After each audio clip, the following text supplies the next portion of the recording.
पहचान। पेड़ के ऊपर चढ़ा आदमी ऊंचा दिखाई देता है, जड़ में खड़ा आदमी नीचा दिखाई देता है। आदमी न ऊंचा होता है न नीचा होता है, न बड़ा होता है न छोटा होता है। आदमी सिर्फ आदमी होता है, आदमी सिर्फ आदमी होता है। पता नहीं सीधे सपाट सत्य को दुनिया क्यों नहीं जानती, और अगर जानती है तो मन से क्यों नहीं मानती। इससे फ़र्क नहीं पड़ता कि आदमी कहाँ खड़ा है, पथ पर या रथ पर, तीर पर या प्राचीर पर। फ़र्क इससे पड़ता है कि जहाँ खड़ा है या जहाँ उसे खड़ा होना पड़ा है, वहाँ उसका धरातल क्या है।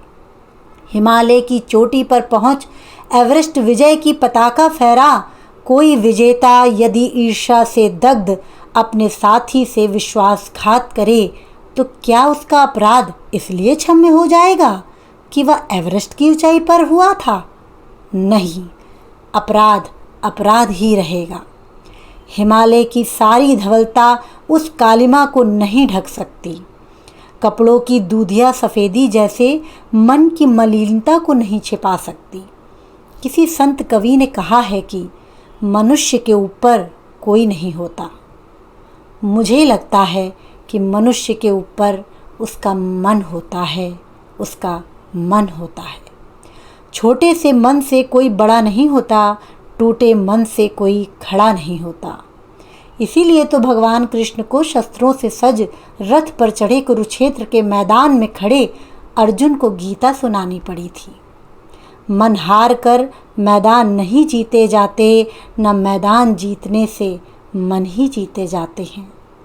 चोटी से गिरने से अधिक चोट लगती है, अस्थि जुड़ जाती है, पीड़ा मन में सुलगती है। इसका अर्थ यह नहीं कि चोटी पर चढ़ने की चुनौती ही न माने। इसका अर्थ यह भी नहीं कि परिस्थिति पर विजय पाने की न ठाने। आदमी जहाँ है वहीं खड़ा रहे, दूसरों की दया के भरोसे पर पड़ा रहे। जड़ता का नाम जीवन नहीं है, पलायन पुरोगमन नहीं है। आदमी को चाहिए कि वह जूझे, परिस्थितियों से लड़े, एक स्वप्न टूटे तो दूसरा गढ़े, किंतु कितना ही ऊंचा उठे, मनुष्यता के स्तर से ना गिरे। अपने धरातल को ना छोड़े, अंतर्यामी से मुंह न मोड़े। एक पांव धरती पर रख कर ही वामन भगवान में आकाश पाताल को जीता था।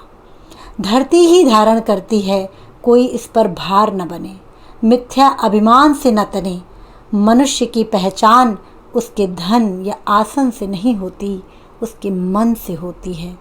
मन की फ़कीरी पर कुबेर की संपदा भी रोती है, मन की फ़कीरी पर कुबेर की संपदा भी रोती है।